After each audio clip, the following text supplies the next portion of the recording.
Ouais, il y a un institut de recherche aux États-Unis dont je vous parle très souvent parce qu'ils font des enquêtes en profondeur qui ne sont pas forcément liées à l'actualité, mais qui sont vraiment des, des sujets qui vous permettent de comprendre mieux le monde, comprendre mieux les États-Unis. Ils font des enquêtes vraiment en profondeur. C'est vraiment une source d'informations extrêmement intéressante qui est Pure Research. Et ils ont publié ce matin un nouveau sondage, un sondage Monde qui conclut que tout le monde déteste Donald Trump en expliquant que, et en plus de ça, en s'intéressant à l'effet de cette courbe négative sur Trump, c'est un sondage sur 36 pays, 36 Wow. pays qui va démontrer, on va le voir dans quelques secondes, mais d'abord on va s'interroger à la méthodologie. Vous savez, Jean-Marc n'est pas là, mais on respecte Jean-Marc Léger, notre ami Jean-Marc Léger, on respecte les étapes. Vous avez un Wow. échantillon de 42 151 personnes. Vous voyez, C'est énorme. on n'est pas dans le, on n'est pas dans le petit échantillonnage. Pour être clair, grâce à la méthode des panels, des quotas, aujourd'hui, lorsque vous avez un sondage avec environ 1000 personnes, c'est extrêmement intéressant et extrêmement fiable. Là, vous en avez 42 151. Alors, ce qui est intéressant, c'est la période. Ça a été fait du 8 février au 13 mai. Ça veut dire quoi? On est en pleine période de la guerre en Iran. Donc, forcément, ça pèse sur les réponses. Et c'est pour ça que l'on va voir que les résultats sont terribles. Et encore une fois, je ne me réjouis pas des résultats que je vais partager avec vous, ni sur l'impopularité de Donald Trump, ni évidemment, c'est surtout cette deuxième partie qui me pose problème, sur la manière dont aujourd'hui, à cause de Donald Trump, les habitants du monde entier, la planète, vous allez voir, il y a des Européens, il y a des Africains, il y a des représentants de différents pays asiatiques, voient les États-Unis. L'impact de Donald Trump est complètement fou. Vas-y Thomas. On voit que non seulement l'opinion sur Trump est devenue négative dans quasiment le monde entier. Il y a une ou deux exceptions, on va en parler tout à l'heure, un petit peu plus d'une ou deux exceptions, mais guère plus. Et en expliquant que non seulement c'est négatif, mais on est désormais dans le overwhelmingly négatif. Comment tu pourrais traduire ça, Cody? Que c'est. Euh, Extrêmement négatif. ouais, mais c'est même plus que ça, parce que overwhelming, c'est que vous pouvez pas faire On face. peut pas faire face, on est C'est submergé. C'est Ouais. submergé, il y a la vague qui arrive, et voilà, vous tombez sous la vague. Exactement. Et donc, on va regarder ce premier tableau de Pure Research en disant, donc voilà, là, c'est de manière globale. Et donc, les chiffres sont terribles, mais ne sont pas mauvais parce que les 4-5 pays qui font confiance à Donald Trump lui font d'une manière assez importante. Donc, forcément, ça a un impact sur le chiffre. Mais aujourd'hui, vous avez 57% des habitants du monde entier, de la planète, qui a une vue négative sur les États-Unis. Alors, ce qui est bien, c'est qu'on voit qu'ils arrivent un peu à détacher les États-Unis à Donald Trump, parce que Donald Trump, à l'échelle mondiale, c'est 76% d'opinion négative. 76% d'opinion négative. Et on va voir que cet effet négatif a un résultat très fort sur la liberté des Américains, sur le fait, est-ce que vous pouvez faire confiance aux États-Unis? Est-ce que les États-Unis contribuent à la paix? Est-ce que les États-Unis mettent dans leur priorité vos propres intérêts? Et on va voir que tout est extrêmement négatif. Mais voilà, 76% de la planète a aujourd'hui, parce que c'est le contraire, hein, Trump dit en permanence qu'il est adoré de partout et qu'en gros, il pourrait se présenter sur le reste de la planète avec un énorme succès. Aujourd'hui, 76% de la planète a une opinion négative de Donald Trump. Même si on se dit, ah bah tiens, il y a peut-être une marge d'erreur là-dedans. Déjà, quand vous avez un échantillon de plus de 40 000 personnes, la marge d'erreur, elle n'est pas vraiment là. Mais là il y en a. On n'est plus là, quoi. On n'est plus dans de la marge d'erreur. C'est une vaste majorité de la population mondiale qui a une opinion négative sur Donald Trump. Donc, dans l'analyse, On apprend qu'à cause de ça, évidemment, c'est tout ce qui est lié à la politique extérieure américaine. On voit que c'est Surprise. échec après échec. Ouais. On nous cite les frais douaniers, Gaza, l'Iran, le Groenland et évidemment la guerre entre l'Ukraine et la Russie en disant voilà, tout ce que fait Donald Trump à l'international, rien ne marche. Tout est un échec. Ouais, c'est intéressant de voir. En plus, les frais douaniers, c'est quelque chose qu'il a imposé 100% lui, signé Trump. Pour tout ce qui est au moins Gaza, Ukraine, tout ça, on pourrait trouver l'excuse. Ok, Trump n'était pas impliqué dès le début, ce n'est pas sa guerre, entre guillemets. Que là, des choses comme les frais douaniers, le Groenland, même l'Iran, c'est 100% noté, marqué Trump. Exactement. Donc, on va continuer à avoir un nouveau tableau sur l'évolution de l'opinion. Alors, c'est l'opinion de Donald Trump dans des tas de pays. On va en détailler quelques-uns. En 2022, le président, c'est Joe Biden. On va commencer par croire que le monde est démocrate. Hein, c'est pas moi qui le dis, mais regardez les Putain, chiffres. c'est la folie, ça, en Donc, fait. en ligne verte, c'est les opinions favorables. Et vous allez voir comment les courbes se croisent. Mais- En bleu, ce sont les négatifs. Donc, on va voir que sur des périodes limitées, en 4 ans, et c'est sur la question, et c'est là que je suis vraiment en colère avec ces chiffres, pas des résultats, mais j'en veux énormément, encore une fois, à Donald Trump par rapport à ça, c'est sur l'idée, est-ce qu'on peut faire confiance aux États-Unis? Est-ce que les États-Unis peuvent être un partenaire de confiance? On voit qu'en 2022, on va demander ça aux Canadiens. Les Canadiens, à 83%, disent oui. Ouais, on peut faire Ouais. confiance aux États-Unis. Donald Trump arrive, 1 an et demi de Donald Trump, et aujourd'hui, 65% des Canadiens disent non, on ne peut pas Il y a faire une confiance chute à Donald de Trump. presque 50% en quelques années, en 4 ans, 50%. Voilà, et là, c'est même pas une question liée à Trump, c'est juste au pays. Voilà, bravo Trump. Et regardez cet impact, c'est tous les pays, la Suède, les Pays-Bas, l'Allemagne, l'Australie, l'Italie. L'Italie, en plus, ça doit être encore plus bas maintenant après l'affaire.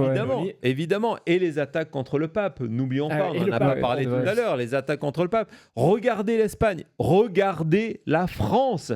71% des Français disent on ne peut plus faire confiance C'est énorme. aux États-Unis comme partenaire. Énorme cette stat.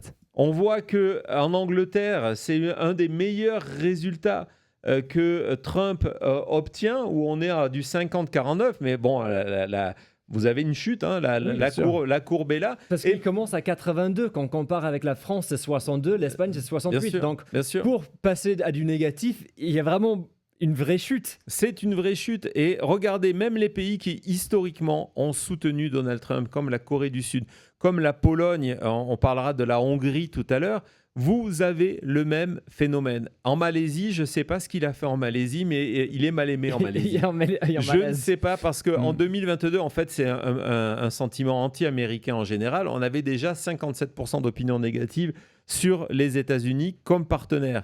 Aujourd'hui, on est à 81%. Regardez le Japon qui s'est toujours senti proche des États-Unis.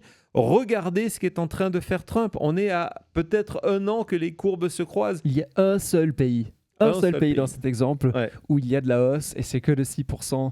Quand on voit que la moyenne, elle est de quoi? De 30 et quelques en négatif, c'est vraiment une... Là, pour le coup, c'est la chute. Mais parce que là, c'est un fait. Parce qu'on sait que sous Orban, évidemment, tout ça est terminé. Wow. Pendant des années, les États-Unis de Trump ont considéré la Hongrie comme un partenaire privilégié. Et il y a eu des milliards de dollars qui ont été investis de la part des États-Unis en Hongrie pour soutenir Orban. Donc forcément, non, on peut leur faire confiance, ils nous envoient de l'argent.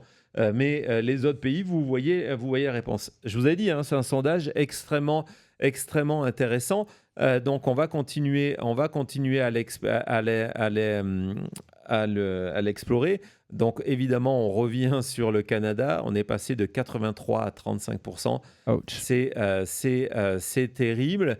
Les Allemands, regardez, en disant que sur la question de savoir est-ce que les États-Unis partagent vos intérêts, est-ce qu'ils ont vos intérêts à cœur. 60% des Allemands étaient persuadés de ça en 2022. Aujourd'hui, il n'y en a que 23%. Vous comparez ça aux chiffres pendant la présidence Bush après la guerre en Irak. Ouais. Voilà où on est aujourd'hui. Bravo Trump. Oui, et dans certains pays, Trump, aujourd'hui, fait pire que George W. Bush après la guerre en Irak. Il fait pire. C'est incroyable. Pew Research n'a jamais vu ça dans leurs résultats. Nouveau tableau Pew Research sur le fait, est-ce que... Alors là, c'est intéressant parce que Thomas Cody, c'est un petit peu la manière dont le monde voit nos libertés ici. Se dire, est-ce que les États-Unis respectent la liberté de penser, la liberté de penser, la liberté de religion, la liberté d'avoir la sexualité que vous voulez avoir. Est-ce que les États-Unis respectent tout ça pour ses propres citoyens? Et regardez encore une fois, on ne va pas rentrer dans les chiffres, Thomas va faire passer la totalité des courbes. Regardez encore une fois, le monde entier considère que Donald Trump est devenu liberticide contre ses propres citoyens. Regardez Singapour, la Corée du Sud, l'Australie, l'Espagne, le Canada, la France. Regardez comme on est proches, on est cousins entre le Canada et la France. On a quasiment les mêmes résultats. Donc, toutes les courbes se sont croisées. Le monde entier considère que Trump n'aide pas à la liberté de ses propres citoyens. C'est ce que vous pourrez... Comment ça s'appelle, Thomas, un dirigeant qui ne respecte pas la liberté de ses citoyens? On a peut-être un dictateur fasciste, quoi. Là, peut-être un dictateur, exactement. Ces chiffres montrent ça, en tout cas, c'est le cas de le dire. Allez, on continue à travers ce sondage. Donc, évidemment, on revient sur le côté historique en disant le moment le plus fort, c'était 2013. Et ce qui est intéressant, c'est que ça a commencé, la première chute qu'on a vue des États-Unis, c'est 2014 et Snowden. Ce qui veut dire que du côté européen, et je tiens à vous féliciter, c'est que je suis persuadé que la même enquête, vous demandez aux Américains, personne ne vous parle de Snowden et que la grande majorité des Américains ne savent même pas qui est Edward Snowden. Non, et de voir que vous, en Europe, vous passez du temps à vous informer.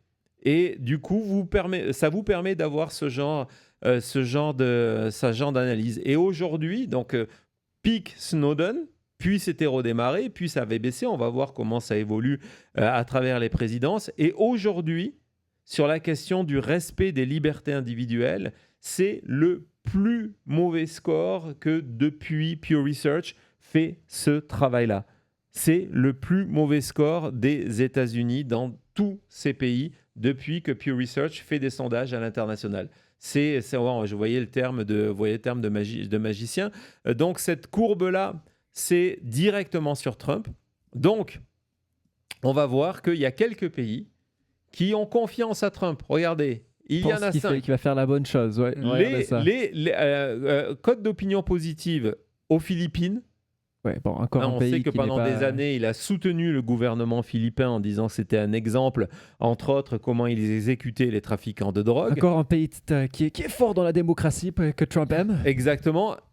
Israël, parce que, évidemment, et on sait que ces chiffres, on vous en a parlé il y a quelques jours, sont désormais à la baisse. Le Nigeria, le Kenya, le Ghana. L'autre point commun de ces pays-là, c'est que ce sont des pays qui sont divisés religieusement. Et c'est ce qu'on va voir. On va revenir dans ces chiffres-là. Thomas, si tu peux aller sur l'exemple suivant, on va voir que dans la réalité, c'est si vous allez en Israël, si vous êtes musulman, arabe musulman, résultat, il n'y en a que 13% qui le soutiennent, mais parmi la communauté juive, c'est 79%. Et vous avez pareil du côté du Nigeria. Donc, pourquoi on arrive à ces chiffres positifs par Trump? C'est parce qu'il y a une scission très grande au sein des groupes religieux. Mais une fois qu'on a passé cette liste-là, et pour la première fois, regardez, on parlait de la Hongrie tout à l'heure, pour la première fois, du côté de la Hongrie, Donald Trump a une cote négative. Il n'y a pas d'autre pays où il est positif. Donc et là, quand on descend, alors là, vous allez voir, on va s'effondrer, on va retrouver vers le bas le Canada. 79% d'opinion négative au Canada. Bravo les Canadiens, mais nous, Français, on fait mieux. 84% d'opinions négatives pour Donald Trump en France. 84%. Quand on parle des voisins, le Mexique. Les voisins, parce que Il y a l'autre les voisins, voisin. ils connaissent. Quand on vous dit, voilà, non, ils connaissent, ils voient comment ça se passe. 88% d'opinions négatives. Il ne pourra pas aller se présenter à Mexico City. Non, je crois pas, non. Et là, après, on ne sait pas ce qu'il a fait. Alors, on sait ce qu'il a fait, malheureusement, parce que c'est assez intéressant. Ils sont allés du côté de la West Bank et de East Jerusalem, où on voit qu'il y a 4%, mais la Turquie, 92% d'opinions négatives pour Trump. Alors qu'il fait des compliments en permanence. Non, mais regardez, 89%. La Suède, 89% d'opinions négatives. Ouais. Ce sont des chiffres sans précédent.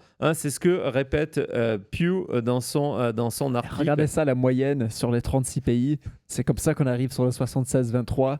Ouais. Waouh.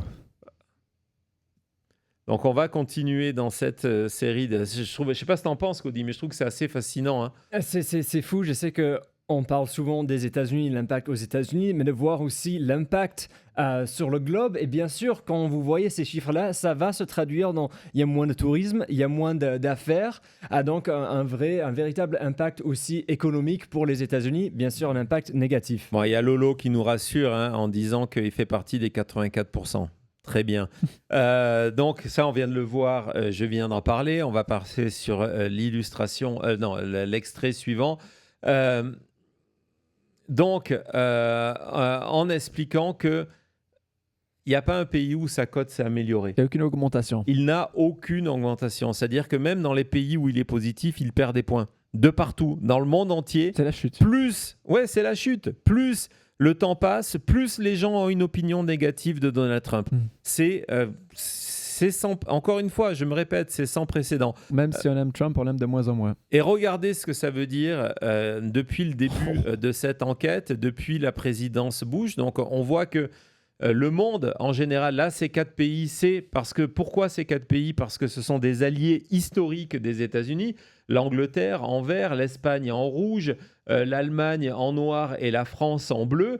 Et on voit que les courbes de l'opinion, Bush, Obama, Trump, Biden.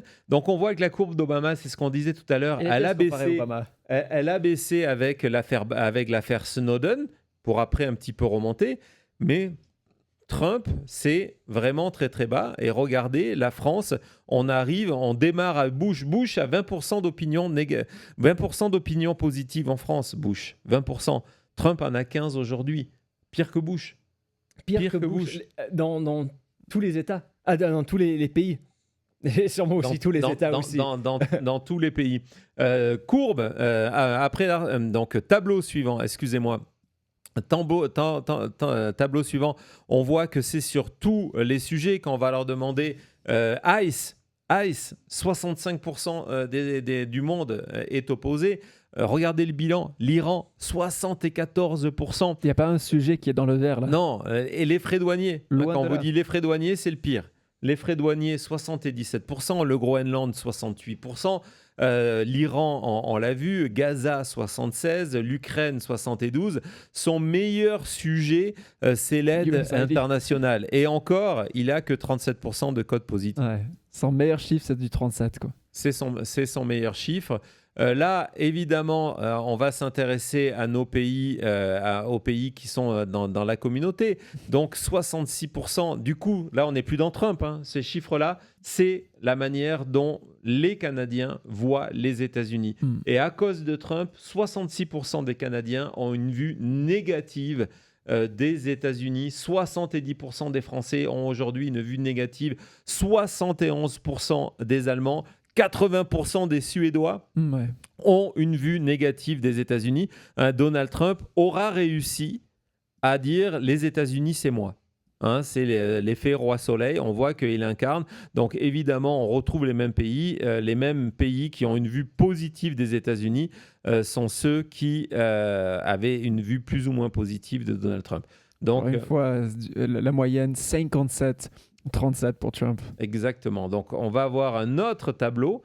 Autre tableau, c'est encore une fois des courbes des courbes qui se croisent lorsqu'on demande est-ce que les États-Unis contribuent à la stabilité mondiale. On parlait tout à l'heure de Président de la régime paix. change, de cette critique élogieuse de Tina Brown qui disait que c'est le premier livre après 30 000 livres qui chronique cette instabilité au sein du bureau ovale. Résultat, vous l'avez compris, regardez, toutes les courbes se croisent. Là aussi, c'est pareil. Regardez au niveau des Pays-Bas, où on se dit, Donald Trump, il n'y a pas de stabilité et il n'aide pas pour la paix dans le monde.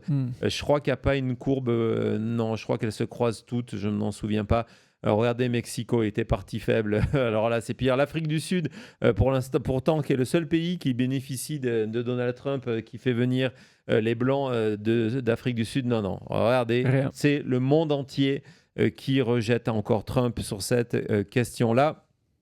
On a pareil sur savoir est-ce que les États-Unis s'intéressent, prennent en compte vos intérêts, et vous avez C'est intéressant encore parce une que fois, là, c'est regarde sur presque 20 ans, 25 ans des fois. ça démarre 2002, 2005. Et vous voyez où Trump, ce sont les pires scores de l'histoire des États-Unis, où on voit que le monde a décroché. C'est vraiment la chute de Trump quand on vous disait que c'était tout le monde déteste. Et on va regarder la dernière, Thomas, avant de passer à autre chose, qui est évidemment qu'est-ce que les Américains, qu'est-ce que le monde pense de la démocratie américaine aujourd'hui. Waouh, 13% des Canadiens. Et pour moi, c'est le tableau qui me fait le plus mal. 13, mais qui est réaliste.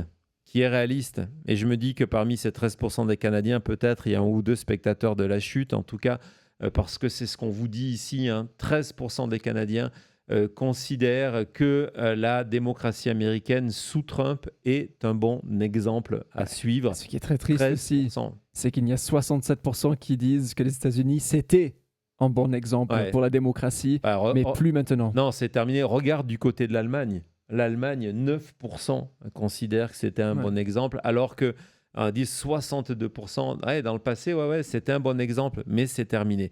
En tout cas, voilà.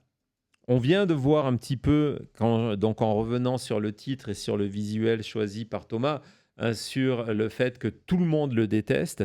On vient de vous en montrer, on a fait la partie monde.